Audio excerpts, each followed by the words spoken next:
책임을 져야 돼요. 결과에 대해서는. 그거는 찍든 안 찍든 책임을 지는 게 민주주의적 시스템이기도 해요. 올파의 삶도 그런 거예요.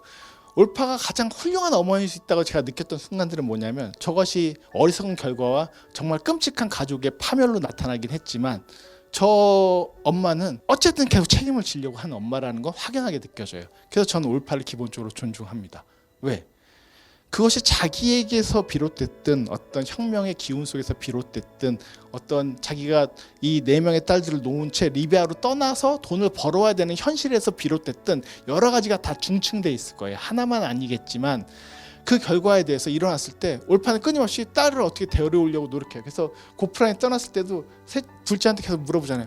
근데 둘째가 연락처를 종이를 씹어 먹었다라고 얘기하는 것들을 보면서 너 어떻게 네가 나한테 그럴 수 있니? 내가 지금 얼마나 가슴이 억장이 무너지는 걸 너 보면서 네가 그럴 수 있니라고 계속 한탄하고 호소하잖아요. 그것을 봤을 때 이 엄마는 최소한 그것을 외면하는 엄마는 아니다. 제일 나쁜 건 외면하는 현실일 거예요. 근데 외면하지 않는 엄마라는 점에서 올파는 충분히 존중받을 부분들이 있고, 다 공감은 못하겠지만 다 동의는 못하시겠지만 얘기해 볼 만한 엄마임엔 분명하다. 그렇기 때문에 우리가 이거 완성된 영화를 봤을 때 어떻다? 또 되게 쉽게 판단하시겠지만 사실은 이 영화는 여러 결들의 레이어들을 보여주면서 우리한테 이것을 판단하는 게 얼마나 어려운 일인가 라는 얘기들을 끊임없이 질문 주고 있기 때문에 전 그래서 이 영화가 좋았어요. 제가 가장 좋았던 건 저 많은 복잡한 어떤 거울에 거울이 막 서로 일그러지고 서로가 서로를 거울을 두 개 놓고 보면 되게 또 복잡해지잖아요. 그 이미지들을 놓고 우리한테 읽어갈 수 있도록 만들어주고 있기 때문에 이 영화는 꽤 훌륭한 성찰적인 영화다. 그래서 이 영화의 거울은 기본적으로 성찰적인 거울이다. 우리가 거울을 볼 때 화장이 틀어졌나, 머리 스타일이 오늘 좀 뽕이 잘 안 올라오는데 뭐 이런 생각도 하시겠지만, 사실은 거울을 통해서 나를 들여다보는 건 나의 일그러진 부분을 보는 게 아니라 이게 나인가라는 것을 보게 되는 순간이거든요.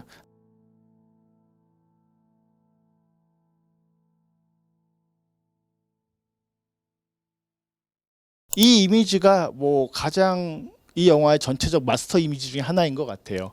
실제로 올파라고 하는 실존 인물이 있고, 이건 그 티니시스도 저분이 나중에도 보면 뉴스 장면들이 되게 많이 나오잖아요. 실제로 많은 인터뷰를 하고 어떤 프로그램에 나와서 우리 딸들이 이렇게 됐어, 되게 큰 사건이니까요. 그런 얘기를 하면서 이슈가 됐다고 해요. 2023년도 이제 칸에 공개됐던 작품이었고, 저 앞에 계신 분은 되게 유명한 배우예요. 저 지역에서는.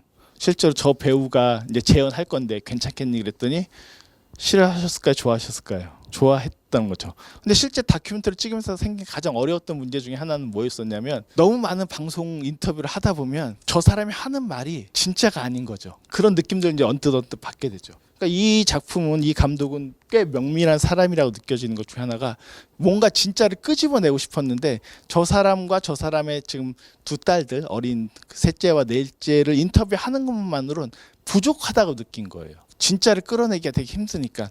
근데 이 작품에서 그럼 인터뷰한 것들이 다 진짜를 끌어내느냐?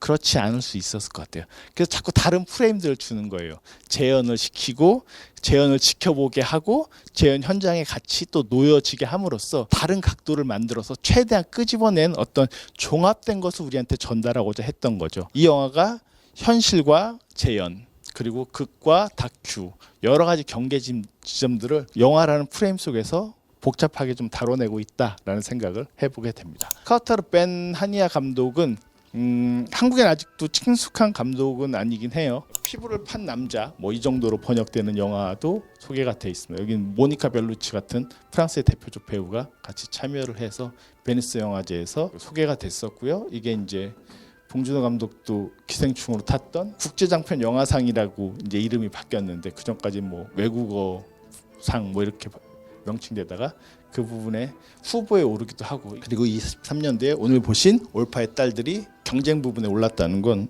칸 영화제 안에서는 최소한 이 감독이 주요한 튀니지 혹은 프랑스 감독으로 인정을 받거나 인식이 되어 있다라고 보시면 크게 다르지 않을 것 같습니다. 그래서 이제 필름 다빈에서 이 영화를 수입하셨는데, 향후 2026년도 7년도에 저 사람의 새 신작이 나오면 더 되게 주목해서 칸에서 힘을 실어줄 것이기 때문에 오늘 보신 영화 이미지만으로도 뭐 그런 기대감이 생기실 수 있을 것 같은데 앞으로가 되게 대단히 기대가 되는 감독들 중에 하나입니다. 그래서 영화 첫 장면 오프닝이 꽤 많은 걸 얘기해주고 있었어요. 그래서 처음 보시면 프레임을 되게 좁게 하면서 저렇게 슬라이드 치면서 올파의 딸들에 대한 이야기를 이 영화에 담으려고 한다라고 하면서 이것이 영화 제작의 현장과 현실과 그대로 비춰서 같이 보여주겠다라는 것들을 저 첫 장면에서 바로 선언적으로 보여주고 있고요. 그다음에 이제 딸들에 대한 어떤 현재적 상황을 언급한 다음에 저렇게 재현하는 배우가 화장을 하면서 올파는 어디 있어요?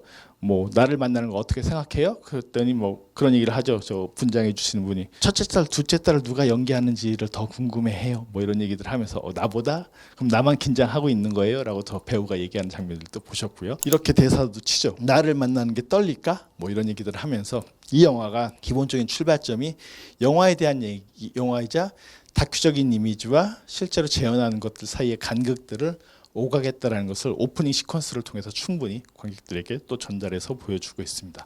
또 오프닝의 두 번째 장면은 딸들의 현재에 대한 언급인 건데요. 밑에 둘 에아와 타이시르는 그 셋째와 넷째죠. 현재 그녀와 같이 산다. 첫째와 둘째였던 라흐마와 고프라는 영화에서 보신 것처럼 자아드에 들어가게 됐고 현재 감옥에 있는 상태로 영화 엔딩에서 연결되죠. 그래서 이 첫 번째 오프닝이 나왔던 저 두 딸들의 총 4딸들이죠. 상태는 맨 마지막에 다시 한번 정리가 되는 거예요. 그런 점으로 약간 수미상관법처럼 또 영화의 형식을 이어붙이기도 했어요.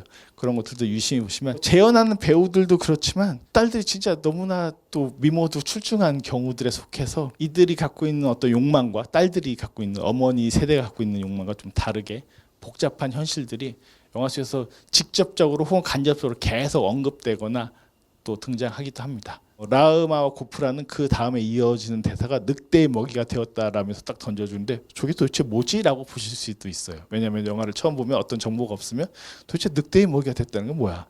뭐 광야에서 잡혀 먹었다는 거야 라고 하지만 사실 종교나 어떤 정치적인 희생양으로서 또 딸들을 생각하고 있는 어떤 올파의 입장 같은 것들이 앞에 선언적으로 팍 던져지면서 영화가 전개가 되기 시작을 합니다. 그리고 바로 이어지는 게 올파가 이제 감독과 인터뷰하는 장면이에요. 그때 그러면서 이거 타이타닉 같은 영화예요? 그럼 내가 그 타이타닉의 그 여주인공이었던 로지예요라고 얘기하니까 감독은 얘가 도대체 뭔 생각을 하지? 라는 생각을 하시겠죠. 그거랑은 조금 달라요.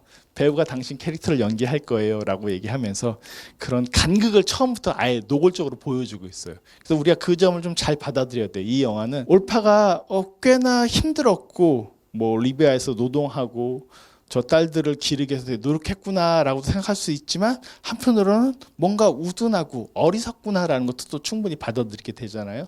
그런 부분들을 아예 영화의 처음부터 이 올파라고 하는 인물을 고통에 빠진 인물이긴 하지만 엄청나게 옹호하거나 매력적으로만 그리려고 하진 않고 있구나라는 게 되게 확연하게 첫 장면에서부터 드러난다라고 얘기를 할 수가 있어요. 또 이 프레임 이제 서로 뒤에서 잡고 앞에서 잡은 그 두 사람의 투샷이라고 볼 수 있는데 올파가 배우한테 얘기하는 거죠. 그때 배우의 표정을 보이죠. 내가 느꼈던 감정을 고스란히 느껴야 돼요라고 올파는 강조하지만 또 배우로서는 또 하고 싶은 말이 있는 거죠. 올파에게. 배우들은 거기에 너무 몰입되면 안 돼요. 적당히 거리를 두고 또 자신을 지켜야지만이 연기라는 것을 할 수가 있어요. 중요한 말이기도 하죠.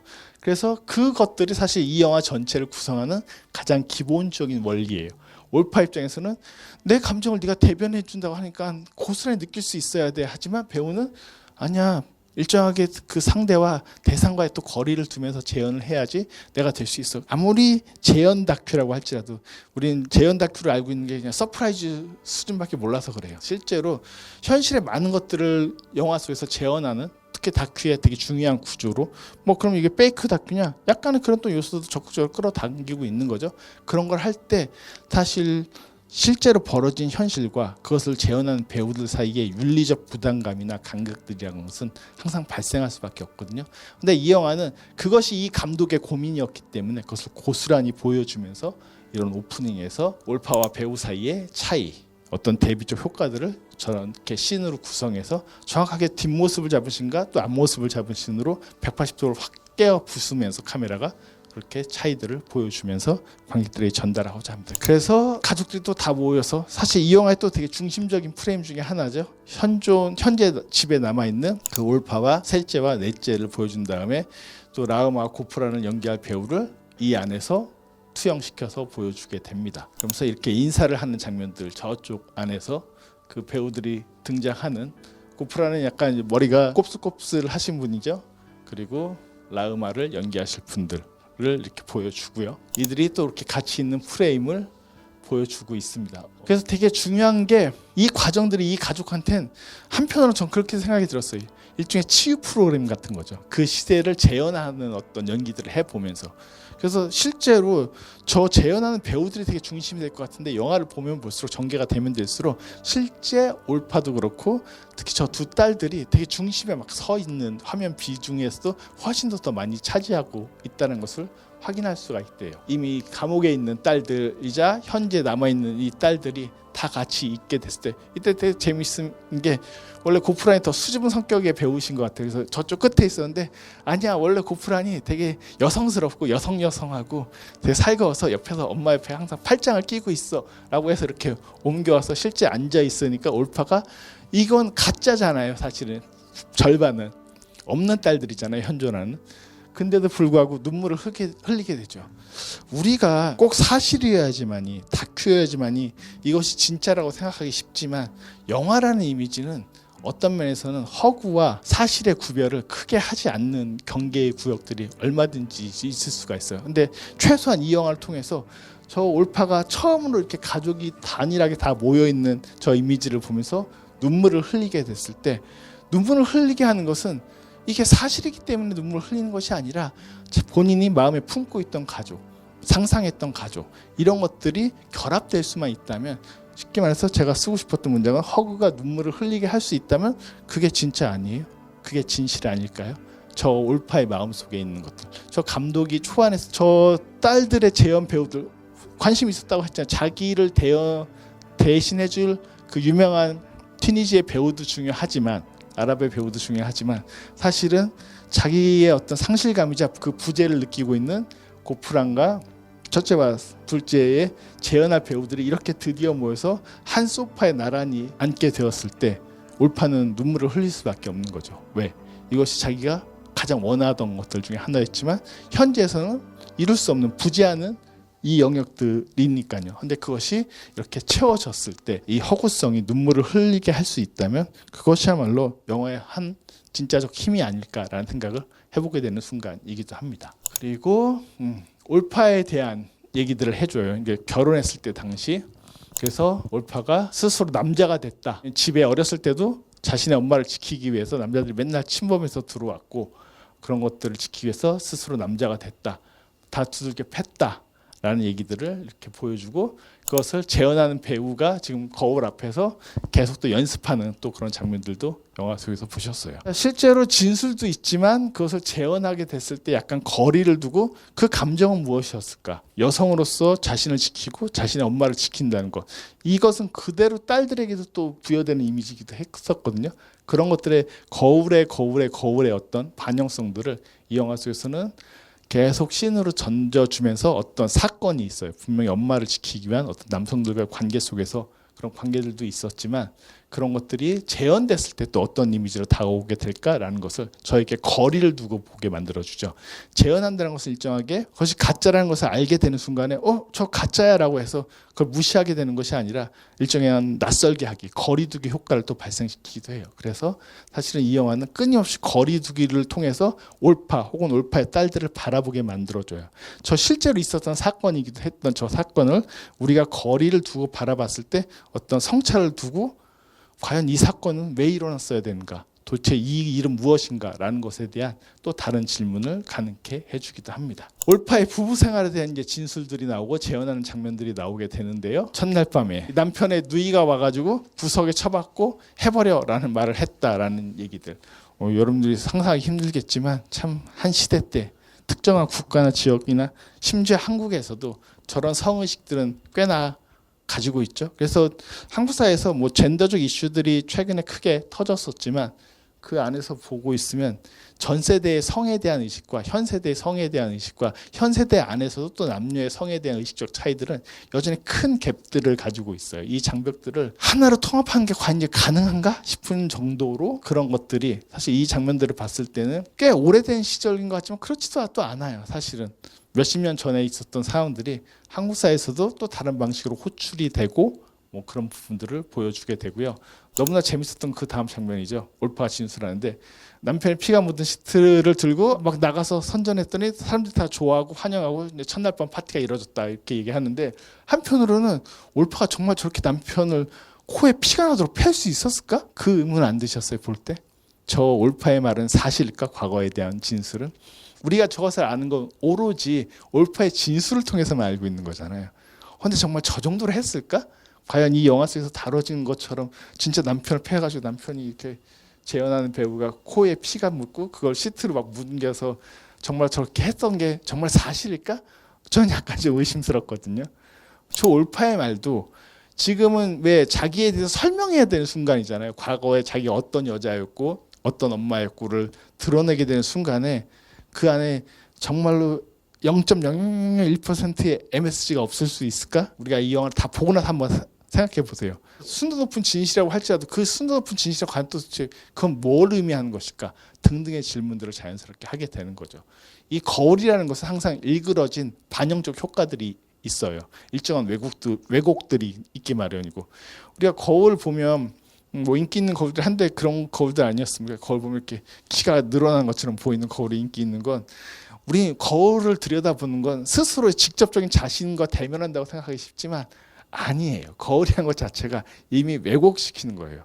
왜 셀카가 지금도 셀카가 유행인지 모르겠습니다만 한때 대규모 유행을 했을 때 셀카의 어떤 각도, 어떤 프레임, 어떤 카메라의 종류, 어떤 스마트폰들이 훨씬 더 잘 셀카적 이미지를 줄 수 있다라고 하는 그런 유포된 담론들을 보고 있으면 과연 우리가 그 재현된 것들, 그 반영된 이미지들이 과연 얼마나 사실에 가까운 것일까라는 것에 대해서 한번 생각해보게 만드는 측면들이 있는 거죠. 그래서 올파 이 말도 저는 이 영화 전체에서 가장 좀 의심스러웠던 말 중에 하나이기도 했었어요.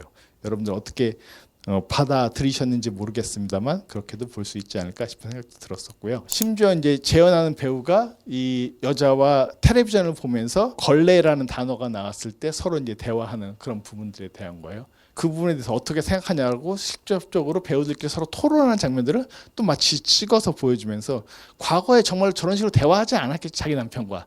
이건 재현된 배우들의 또 입장 속에서 과거의 남편과 저 올파 사이에서 있었던 일에 대한 서로에 대한 고민들과 어떤 생각들에 대한 것들을 이렇게 섞고 나서 보여주고 있기 때문에 재현이 순수하게 그 현재를 과거를 재현하는 것이 아니라 그것에 대한 논평적 재현들을 또 하고 있기도 해요. 그걸 감독들이 이 논평하는 순간들을 그대로 또 담아서 또 보여주고 있기도 하기 때문에 순수하게 재현된 방식, 재현된 것에 대한 논평의 방식, 재현에 대한 논평에 대한 또 다시 논평적 방식 등등의 어떤 계열들을 또 나눠서 볼 수 있을 정도로 그 안에서 여러 가지 양상들이 있겠다 싶은 생각도 해볼 수가 있습니다. 그리고 올파가 또 인터뷰를 하죠.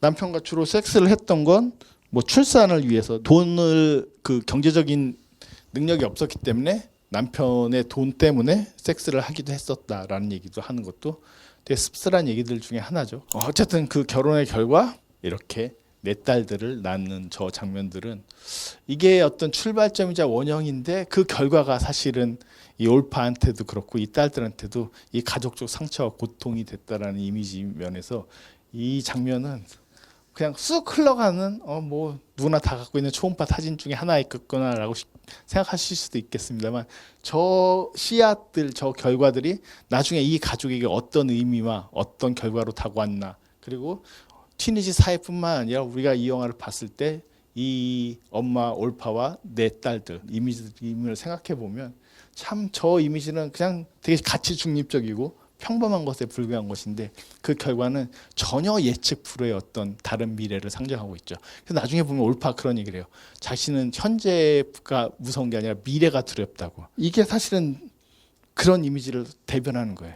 어떤 미래의 두려움이라는 것이 무엇이었는지가 사실은 저 때는 몰랐지만 저것이 어떤 미래가 됐을 때 이들한테 이미 과거가 되어버렸겠지만 그럼에도 불구하고 저 이미지가 앞으로 발생시킬 미래는 전혀 예측 불허의 미래였던 것이다 라고도 얘기를 할 수가 있겠죠. 아버지에 대해서 셋째가 얘기하는 건 성관계를 통해 우리 출생에 기여한 남자예요.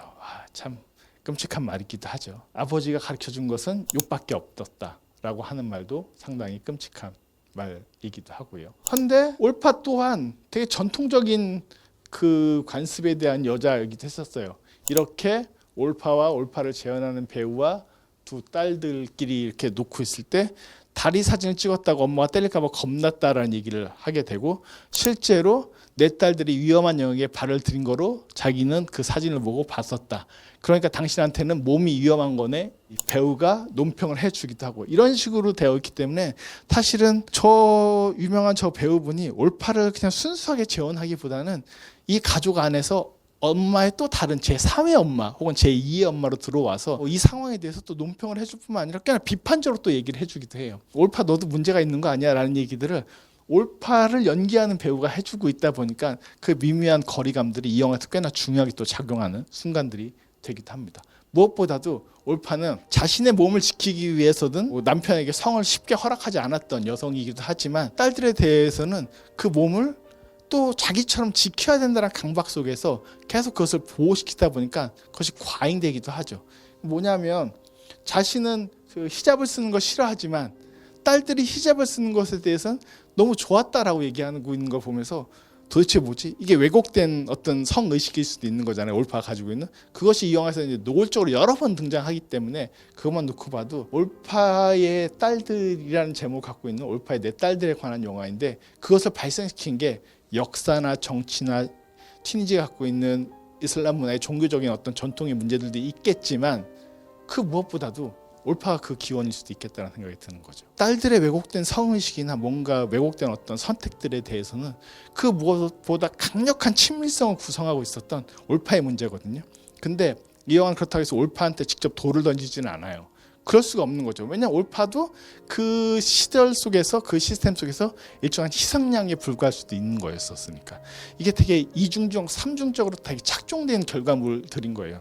그래서 우리가 어떤 것들이 일어났을 때 되게 단순하게 도덕적으로 판단하는 거 한국 사회 요즘 너무 그게 심해요. 되게 쉽게 도덕적으로 판단하잖아요. 근데 그 안으로 들여다보면 그게 과연 결과적으로는 얘가 돌맞을 짓을 했겠지만 그럼에도 불구하고 그 과정만 보면 과연 누가 그 사람한테 돌을 던질 수 있을까? 그래서 예수가 했던 말이 그런 거잖아요.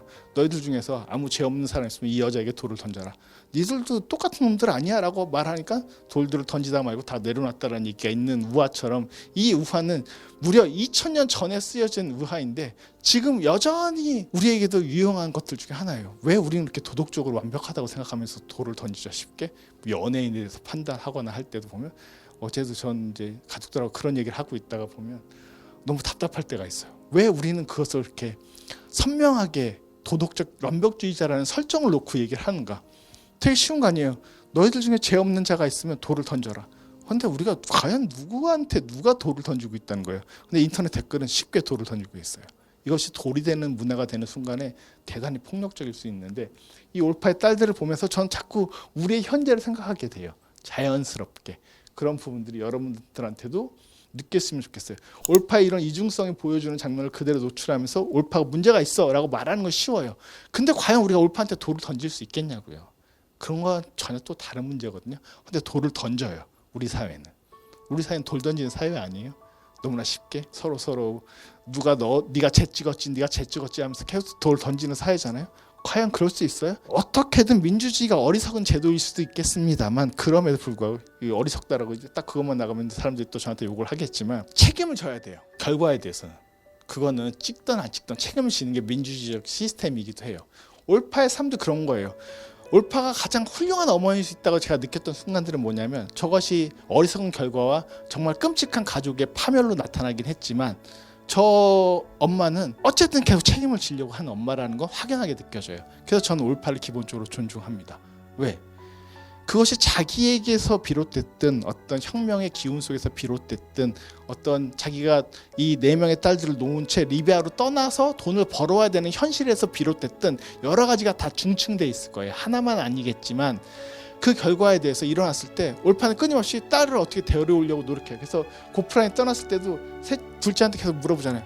근데 둘째가 그것을 그 연락처를 종이를 씹어 먹었다라고 얘기하는 것들을 보면서 너 어떻게 네가 나한테 그럴 수 있니? 내가 지금 얼마나 가슴이 억장이 무너지는 걸 너 보면서 네가 그럴 수 있니라고 계속 한탄하고 호소하잖아요. 그것을 봤을 때 이 엄마는 최소한 그것을 외면하는 엄마는 아니다.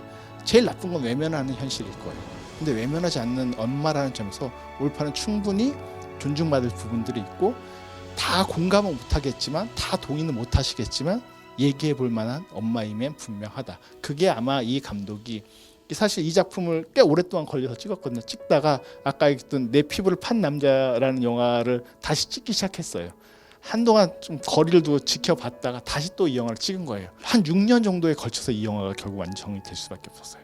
되게 단순하고 극명한 사실인 것 같지만 그 현재 인물에 대한 태도들을 카메라가 담아낸다는 건 꽤나 복잡하고 미묘하고 쉽지 않은 문제예요. 그렇기 때문에 우리가 이게 완성된 영화를 봤을 땐 어떻다 또 되게 쉽게 판단하시겠지만 사실은 이 영화는 여러 결들의 레이어들을 보여주면서 우리한테 이것을 판단하는 게 얼마나 어려운 일인가라는 얘기들을 끊임없이 질문 주고 있기 때문에 전 그래서 이 영화가 좋았어요.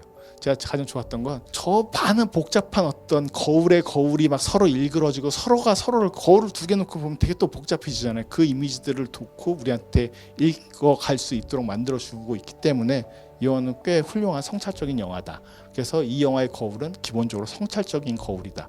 우리가 거울을 볼 때 화장이 틀어졌나, 머리 스타일이 오늘 좀 뽕이 잘 안 올라오는데 뭐 이런 생각도 하시겠지만 사실은 거울을 통해서 나를 들여다보는 건 나의 일그러진 부분을 보는 게 아니라 이게 나인가라는 것을 보게 되는 순간이거든요. 아까 제가 제 목소리 싫어한다고 했잖아요. 유튜브에 올라와 있는 그게 내 목소리 들으면서 내 목소리 이렇게 듣기 싫은 목소리였어? 라고 저는 끊임없이 계속 되묻거든요. 그래서 저도 열심히 잘 들어야 돼요. 근데 이제 제가 싫었던 게 예전에 이제 진짜 라디오를 많이 하던 시절이 있었어요. 아마 지금 젊은 분들은 잘 들어보시지 못했겠지만 전 거의 매주 매일같이 라디오에 제 목소리가 나오던 시절이 있었거든요. 제가 버스를 타고 가는데 그 라디오 목소리가 나오는 거예요. 버스에서 너무 내리고 싶었고 심지어 내린 적도 있어요. 제 목소리 너무 듣기 싫은 거예요. 영화에 대해서 혹은 책에 대해서 혹은 문학 작품에 대해서 막 설명하는 건데 내 목소리 듣는 꼴이 정말 싫은 거구나. 근데 그래서 유튜브를 할 때도 제가 되게 고민했던 부분들이 그런 거예요. 제가 여기 와서 여러분들 직접 만나고 얘기하는 것들을 설득하거나 뭔가 디스커션하는 건 너무 좋지만 이게 이제 불특정 다수에게 내 목소리가 유포되거나 이미지가 유포됐을 때 이게 전달되는 게 과연 좋은 일인가? 훌륭한 일인가? 이거 진짜 고민되는 선택일 수밖에 없거든요. 그래서 제가 기본적으로 SNS를 안 하는 사람임에도 불구하고 저는 이제 어떤 검색을 위해서만 SNS 계정을 유지하고 있었음에도 불구하고 하기로 했던 건 그래 내 목소리든 내 생각이든 싫어하는 사람도 있겠죠. 어떻게 다 좋아하겠습니까 이 시대에. 그걸 기대하지는 원래 않는다. 하지만 이것이 어떤 부분에서 필요하거나 의미가 있다고 한다면 이것이 살아남아서 이 이미지나 이 목소리가 살아남아서 누군가한테 쓰일 수 있다면 그것도 나쁜 건 아니지 않는가. 모든 것을 다 완벽한 정답을 내가 얘기하는 건 아니기 때문에 어떤 사유나 어떤 지점들이 남을 수 있다고 한다면 우리한테 그건 되게 좋고 훌륭한 것은 아닌가라는 고민들은 항상 하고 있었던 부분인데 약간 이런 주의로 시작을 해보고 있습니다. 시작을 하면 어느 순간에 또 반을 넘어가는 순간들이 생기겠죠. 어쨌든 몸에 관해서. 그리고 특히 되게 재밌게 봤던 게 제가 중요하다고 쳤던 게 음식 갖고 막 서로 재현 배우들하고 서로 막 요리하는 장면들, 그걸 먹는 장면들 있잖아요. 이 영화는 부재했다는 것이 가장 기본적인 디폴트 값이에요. 왜? 두 딸들이 지금 부재하고 있었고 이들의 과거는 지금 이미 사라진 거지만 그 과거들을 재현하면서 이 부재를 상상하고 있는 것들에 대한 얘기들을 중간중간에 많이 해줘요. 죽음에 대한 놀이도 마찬가지지만 그 부재를 상상한다는 건 영화가 갖고 있는 가장 큰 힘이에요.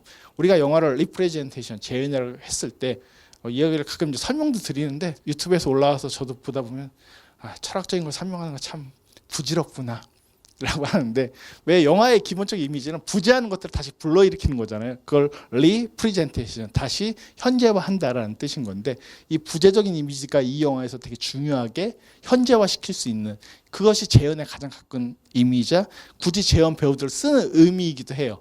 이 과거의 부재하는 것들을 어떻게 현재시킬까.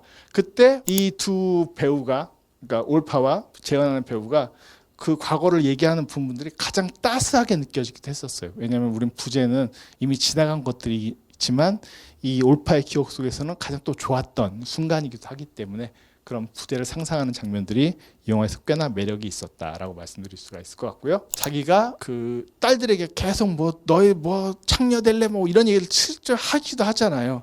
그래서 스스로 내가 잔인한 말들이 너무나 큰 상처가 됐다라고 딸들이 진술하는 순간에 엄마의 눈동자가 흔들리는 것을 끊임없이 이 영화에서 보게 되는데, 그걸 받아들인 올파도 되게 훌륭하고 그걸 현재에서 이제서 말할 수 있다. 이제는 말할 수 있다라는 그 셋째 딸에 특히 많이 공격적으로 엄마한테 말을 하죠. 그런 얘기들을 하는 것들도 중요한데, 동시에 올파는 이전에 자기 엄마한테 받은 것들의 말들을 고스란히 하는 사람이기도 하고, 심지어 때로는 남편이 했던 말들이잖아요. 딸도 보고 너 엄마 똑같은 저 창녀들 막 이렇게 얘기했던 거, 그 끔찍한 말들을 올파가 스스로 말하고 있다는 것을 볼 때 이게 진짜 중요한 거울인 거죠. 이 영화는 전반적으로 그래서 관객들로 하여금 올파가 그렇게 남성적인 것에 대한 혐오와 끔찍함을 가지고 있는 사람인데도 자기가 그 남성들의 말을 그대로 또 다시 돌려주고 있다는 것들이 도대체 이건 뭔가. 근데 우리는 많은 그런 걸 봐요. 현실에서도 우리가 부모들한테 혹은 되게 어떤 상처를 받거나 뭐 그렇게 자랐겠죠. 그런데 우리가 어느 순간에 그 부모가 되었다는 걸 깨닫게 되는 순간은 진짜 끔찍하거든요. 그래서 사실 우리가 영화적 이미지뿐만 아니라 이런 다큐멘터리들, 특히 가족을 다루고 있는 다큐멘터리의 가장 중요한 부분들은 거울 효과가 있는 거예요. 우리가 무슨 말을 했는지 스스로 잘 모를 때가 있어요. 근데 영화를 보고 있다가 우리가 좀 더 성장하거나 성숙해질 수 있는 지점들은 뭐가 있냐면, 바로 내가 그렇게 싫어했던 것들을, 내 그 말들을 내가 그대로 하고 있구나라는 것을 깨닫게 되는 순간, 정말로 잔인한 말들이 너무나 큰 상처가 됐다라고 하고 있는데, 정말 그대로 이 영화가 그것을 반영해서 저에게 보여주거나 들려주는 것은 아닌가라고 할 수가 있을 것 같습니다. 넘어가서 보시면 그리고 그때가 그 독재자가 바로 벤 알리예요. 벤 알리가 아니라 그 시대가 좋았다는 거지라고 올파가 퉁치고 있지만, 벤 알리는 이런 사람이었었어요. 벤 알리는 23년간 독재 체제를 유지했던, 어느 나라 대통령이 23년 동안 한 건 다 문제가 있는 거예요. 그럴 수가 없어야 돼요. 그래서 우리도 이제 단임제, 뭐 중임제를 4년제를 바꾸냐, 뭐 맨날 또 그런 얘기를 하고 있는데, 저희가 원래 단임제로 바뀐 건 독재자의 시대를 경험했기 때문에 그런 거예요. 그래서 그 결과물이 5년 단임제였던 거죠. 대부분 또 많은 사람들이 그 5년도 못 채우고 또 가버리기 때문에 희한한 나라가 되어버렸지만, 중임제냐 단임제냐 전 본질적으로 중요한 문제가 아니라 생각해요. 왜 그거 갖고 이렇게 논쟁을 하거나 시간을 보내지? 중요한 건 어떤 사회를 이끌면 뭐 그게 단임제로도 이끌 수 있고, 뭐 미국도 지금 다시 또 뽑았잖아요. 중임제가 뭐 좋습니까? 또 뽑잖아요. 그것도 되게 이상할 수 있는 거예요. 언제든지 위험이 있어요. 어떤 그런 체제가 우리를 훌륭하게 만들지 않습니다. 그리고 어떤 사람이냐라는 것들도 있겠지만, 우리 체제가 어떻게 앞으로 정비가 돼야 되느냐라는 것이 더 중요하기도 하겠죠. 어쨌든 이런 사람이 결국 2011년 1월 14일 제스민 혁명, 티니지 혁명을 통해서 이것이 깨지기 시작을 했고, 그래서 퇴진이 됐고 사우디아라비아로 도망가요, 벤 알리가. 사우디는 또 그런 독재자들을 또 되게 잘 품어요, 같은 이슬람권 문화 안에서. 그러다가 결국 이것이 제스민 혁명이 기초가 돼서 아랍 혁명들이 저 때부터, 심지어 이집트 혁명도 이제 저 이후에 일어나거든요. 되게 중요한 혁명 중에 하나였어요. 근데 그럼 다 저 국가들이 완전 바뀌었느냐? 아니에요. 영화에서 보신 것처럼 한 번에 바뀌는 건 없어요. 이 복잡한 시대를 어떤 선택을 하건 어떤 결정을 하건.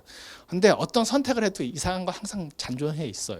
그건 앞으로 우리가 품고 가야 되는 거예요. 품고 간다는 게 다 품어주세요가 아니라 잘 끌어안고 갈 수밖에 없는 현실이 있다는 걸 인정하면서 출발하면 괜찮은데, 그걸 자꾸 이건 내가 선택한 게 아니야 라고 말하는 순간부터 복잡해지고 미묘해지기 시작을 하거든요.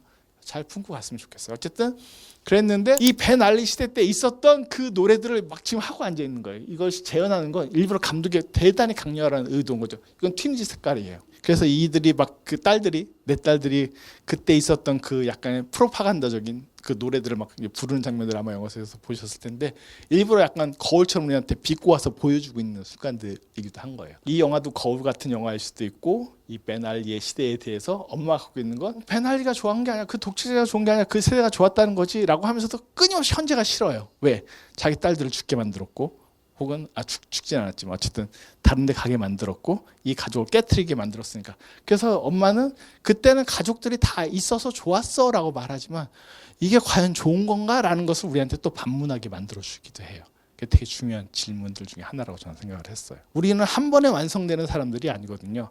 끊임없이 수정과 수정을 거쳐서 뭔가를 향해서 가야 되는 사람들인 거거든요. 그게 현실이라고 한다면 그런 것들을 이 영화가 전체로 보여주고 있어요. 엄마의 시대. 그래서 제목이 그 포 도터라고 했잖아요. 내 딸들이라고 했잖아요. 올파의 딸들이라고 이제 한국어 제목인데 올파가 중요한 게 아니라 사실은 딸들이 중요한 거예요. 딸들은 두 딸들은 저쪽으로 가버렸고 둘 딸들은 남아 있어요. 그래서 나중에 배우가 그런 얘기 하잖아요. 이 딸들이 앞으로 미래가 될 수밖에 없다. 되게 중요한 어떤 변화의 시점이 있는데 이들이 그걸 변화를 책임져야 될 사람들이다라는 식으로 얘기하는 부분들이 이 영화에 가장 힘주고 있는 부분들이기도 한 거예요. 계속 바꿀 수밖에 없어요. 그런데 어떤 변화의 시기가 왔을 때 우리가 그 변화를 감당할 수 있는 어떤 능력과 역량과 힘들이 있어야 된다라고 하는 부분들이 이 영화에서도 되게 중요한 것이 아닌가라는 생각을 해보게 됩니다. 그래서 혁명을 따라서 윗샘이라는 남자와 사랑을 하게 되었다. 이 사람은 도망자였고 사실 윗샘이 등장할 때 이렇게 피적인 이미지들을 또 주고 있어요. 그러니까 사실은 남편과 달라졌지만 또 다른 놈이 아닌 거죠. 제가 이제 가끔 농담처럼 하는 그 놈이 그 놈이다. 그런 게 바로 또 드러나죠. 그래서 잠깐 윗샘이 저 연기를 하다가 중단을 하죠라고 하는 부분들을 보고 사실은 이 막내를 건드리고 있었던 그런 진술들을 하게 되는 걸 보여주게 되죠. 혁명 시대에 약간 혁명적 운동을 했다고 해서 좋은 건 아니에요. 왜냐하면 그래봤자 전 시대 의식들을 가지고 있을 수 있는 그런 성적인 모랄을 가지고 있는 인물들인 경우들도 얼마든지 있을 수가 있다. 근데 이걸 보면서 윗샘 저 나쁜 새끼라고 하는 건 되게 쉬운 얘기겠지만 그게 아니라 저 시대로부터 벗어나기 혹은 새로운 시대를 우리가 만들어가기라는 것이 얼마나 복잡하고 미묘하고 어려운가라는 것을 보여준다라는 거예요.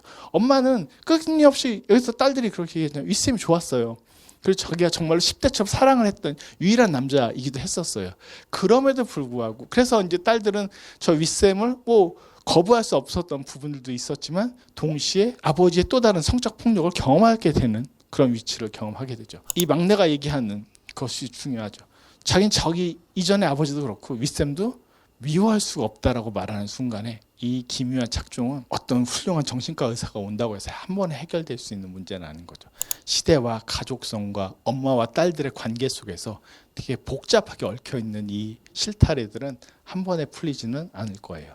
어쨌든 그래서 이 윗샘을 연기하는 배우가 잠깐 중단하죠라고 하면서 되게 힘들어하는 장면들도 이 영화에서 또 꽤나 중요한 것들이기도 하고 반대로 저 셋째가 나 심리치료 때 재연한 적 있어서 네가 날 지지한다면 너 계속 연기해야 돼 라고 막 소리 지르는 장면도 되게 또 중요한 거예요. 왜? 그것은 어떻게 보면 극복하거나 벗어나거나 달라질 수 있다라는 패러다임을 보여주는 순간이기도 할 테니까요. 그것들이 이 장면들 속에서 고스란히 담겨 있어서 꽤나 또 중요한 장면으로 보인다요. 그리고 이 딸들이 속옷만 입고 이렇게 있을 때 엄마는 이 장면이 너무 불만스러운 거예요. 그래서 이 셋째가 어때 엄마라고 물어보게 될 때 이 순간들이 또 영화에서 저의 마음을 또 되게 많이 건드려줬던 또 그런 장면들 중에 하나가 아닌가. 혁명이 왔어요. 2011년도에 왔고 2013년도 5월이 됐을 때 갑자기 히잡을 집에 갖다 드리겠습니다라고 이제 혁명을 주도하는 사람들이 얘기하고 있는 거예요. 이게 무슨 극우적인 발언인가. 그러니까 이게 되게 신기한 거예요. 우리는 뭔가 새로운 시대가 오면 자연스럽게 모든 게 그냥 쉽게 바뀔 거라 생각해요. 안 그래요. 이게 한국에서 역사의 평가는 다 다를 수 있겠습니다만 4.19 혁명을 우리가 했잖아요. 실제로. 저도 그때 뭐 태어난 것도 아니니까 저도 잘 모릅니다만 수많은 기록들이나 물언들을 보면 다 했어요. 그 다음에 자연스럽게 올 거라 생각한 거예요. 다 놔버리니까 뭐가 바로 오게 됩니까? 유신이 오게 되는 거죠. 그때 5.16이 오게 되는 거잖아요. 그렇게 오는 것처럼 사실은 혁명을 한다고 해서 뭔가 그래서 이승만을 하야시켰다고 해서 세상이 바뀌었던 게 아니라 우리는 그것이 자연스럽게 올 거라고 믿는 거예요. 그래서 아무도 그 다음을 준비하지 않아요. 근데 지금도 똑같아요.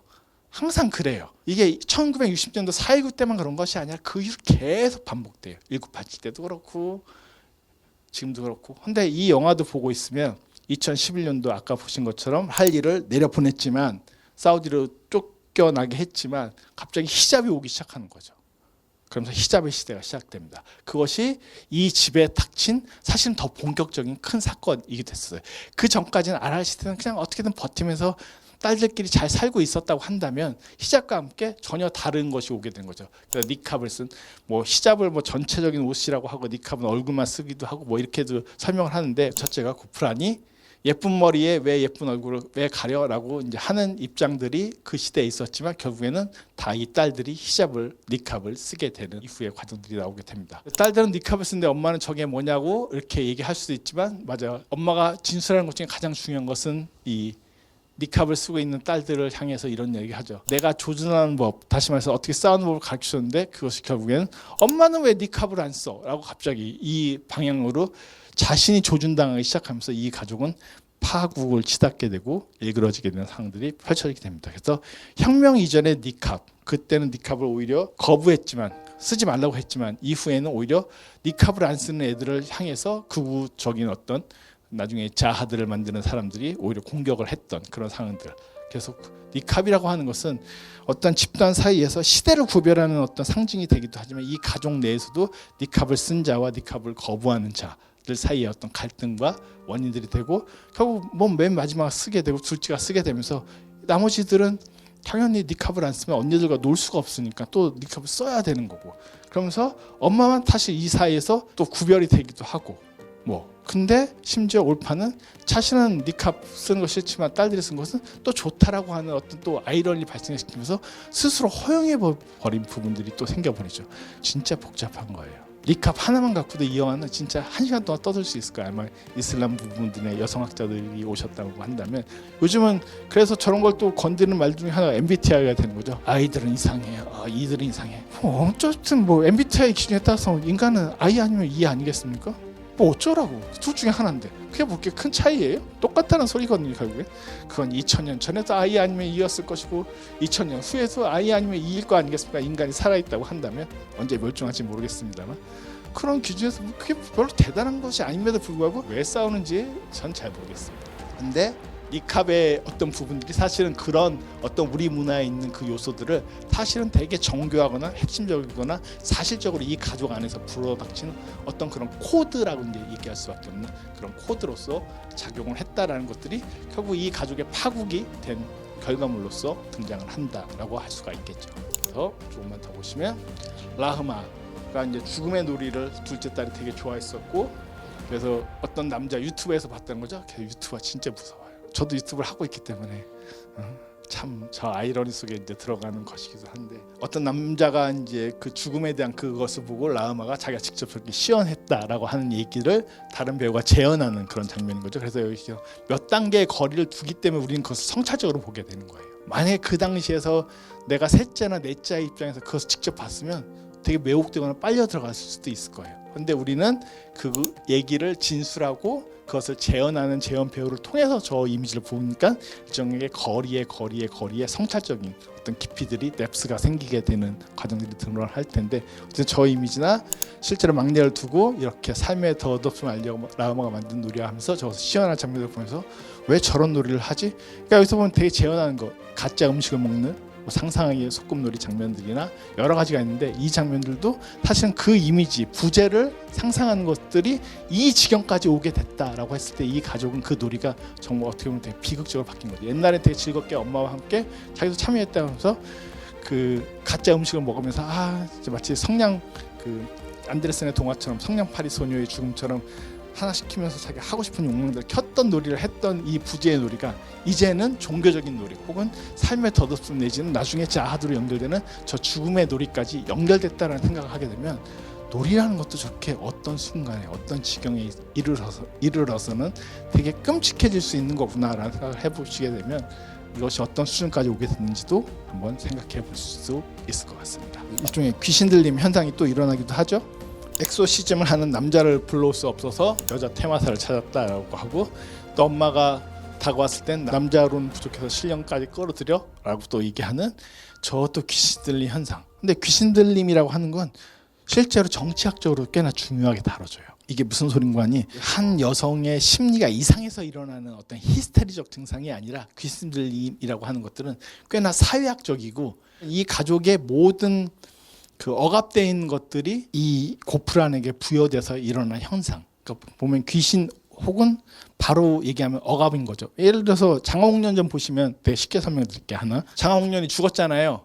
계모에 의해서. 그래서 장화홍련이 뭐가 됩니까? 귀신이 돼서 사또가 부임될 때마다 맨날 장화홍련이 나타나는 거 아니에요. 그래서 사또가 그 귀신만 보고 맨날 죽어가니까 어떤 대담한 사또가 장화홍련의 사연을 듣게 되고 그것을 들어줌으로써 해결해 줌으로써 더 이상 귀신이 안 나타났다 이렇게 하는 것처럼 귀신 혹은 귀신 들림이라고 하는 현상은 그 집안, 그 가족, 그 여성의 어떤 억압되는 것들의 심리가 가장 폭발적으로 드러날 때 나타나는 현상들 로서 설명될 수 있어요. 그러니까 장화홍련의 귀신 현상을 이 고프란이 귀신 들리게 됐다는 것과 같이 연결시켜서 생각해 보시면 이때 보면 올파는 리비아에서 이제 가족을 위해서 일을 하고 있었고 하필이면 종교적 기간인 라마단 기간이었고 라고 하는 것들이 사실은 이 귀신 들림의 현상과 이 사회의 종교적인 어떤 것들과 다 같이 연결되어 있는 어떤 지점이다라고도 받아들일 수 있게 되거나 읽을 수 있는 지점들이 이 가족사에서 일어나고 있다라고 얘기를 할 수가 있습니다. 이 이미지를 가져온 건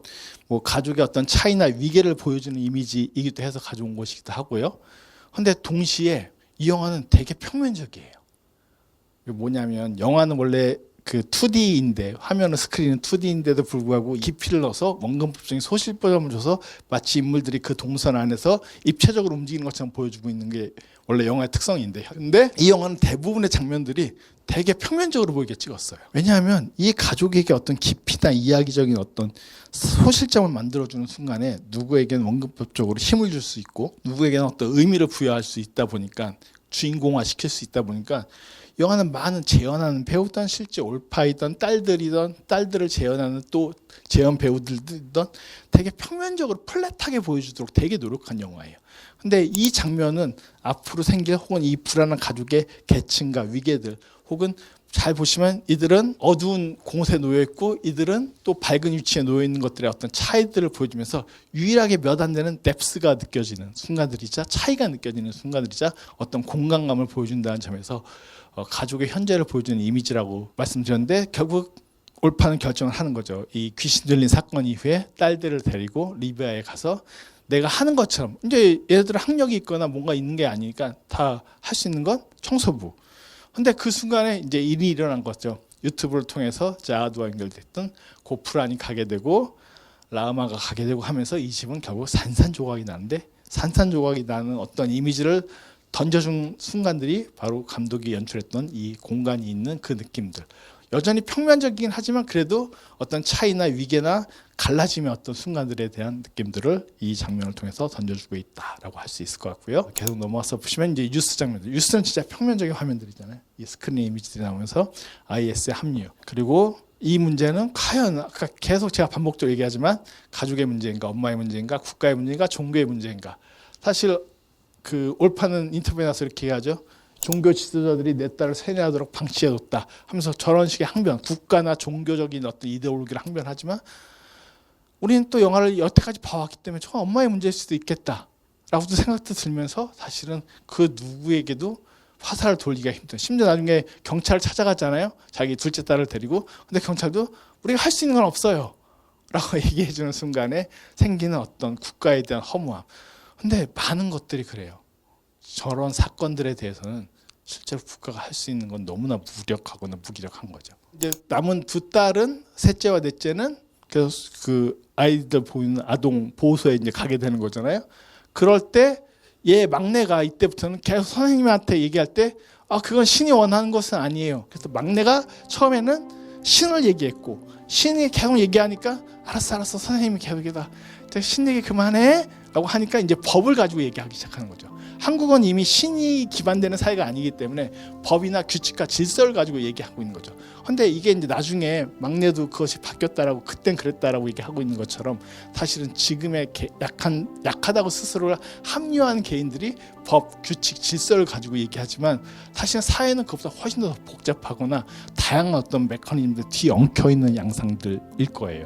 그럼에도 불구하고 이 약한 자가 자기의 합리성들의 어떤 방패를 쓸 때는 저 티니지에서 보여주고 있는 저 막내가 얘기했던 것처럼 가장 쉬운 건 신, 그 다음은 법, 그 다음엔 사회적 규칙, 노동법 이런 거 갖고 이제 얘기하고 있는 것처럼 그런 거 가지고 법이요 신에서 법으로 초점을 바뀌었어요 하는 건 이 가족들 혹은 이 구성원들이 얼마나 스스로가 약한가라는 것에 대한 항변인 것이고, 그래서 전 이 장면들이 한국 사회가 만약에 저 장면만 되게 잘 읽을 수만 있다고 한다면 한국 사회에 일어나는 많은 어떤 세대적 갈등들의 핵심도 사실은 저 약한 자의 합리화의 거울, 법을 사용해서 이건 법이래요 라고 말하는 것이 아니라 사실은 진짜 관계성 속에서 싸워야 돼요. 물론 그게 쉽겠느냐? 어려워요. 맞아요, 어려워요. 그래서 법의 뒤에 있는 게 훨씬 더 쉬워요. 근데 그런다고 해결이 되겠느냐?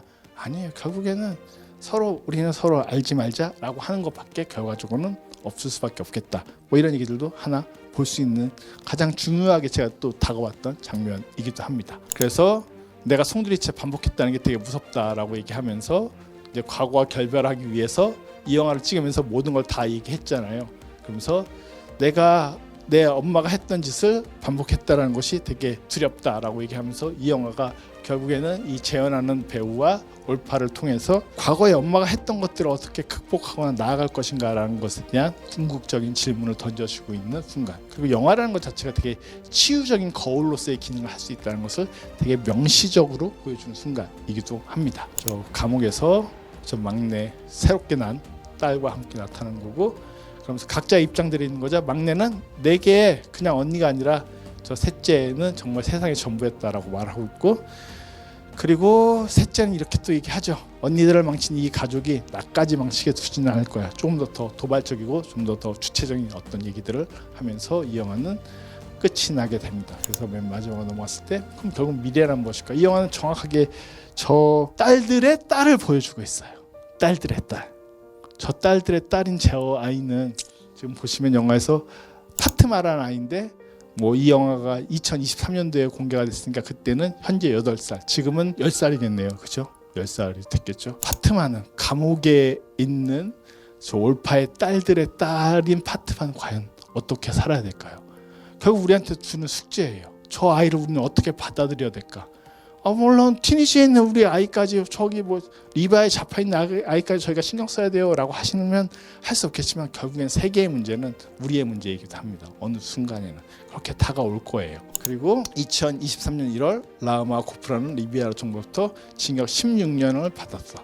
그러면 얘가 앞으로 나오려면 20대 중반이 돼야지만 나올 수 있는 거예요. 엄마와 함께 나오려고 한다면. 저 아이는 이 가족이 품어야 될까요?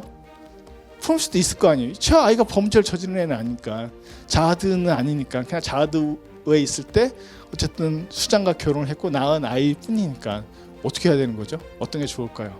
이 질문을 이 영화는 아무런 답을 하고 있지만 않지만 저에게 최후의 저 파트마는 도대체 무슨 죄가 있어요? 그럼에도 불구하고 올파의 딸들이 그 격변의 시기를 살았음에도 불구하고 자신들도 어떤 숙제를 안았을 뿐이지 새로운 해결이나 방식에 대한 어떤 답에 이르지 못했다는 점에서 이 올파의 딸들이라고 하는 영화는 저에게 아주 많은 얘기들을 끝까지 거대한 퀘스천 마크를 찍으면서 보여준 영화가 아닌가 싶은 생각을 해보게 됩니다. 그래서 여러분들께도 좀 답답할 수 있는 어떤 답이나 해결책을 명확하게 보여주지 않기 때문에, 전혀 카타르시스가 아니라 완전히 안티 카타르시스이기 때문에 그러실 수는 있겠습니다만, 그럼에도 불구하고 그 문제는 저 멀리 있는 리비아의 문제나 리바의 감옥에 있는 사람들의 문제나 혹은 티니지에서 살아가는 사람들만의 문제가 아니라 곧 우리의 문제, 우리의 딸들의 문제, 우리들의 아이에 대한 문제이기도 하다라는 생각을 해보면서 오늘 이야기를 마치도록 하겠습니다. 들어주셔서 감사합니다.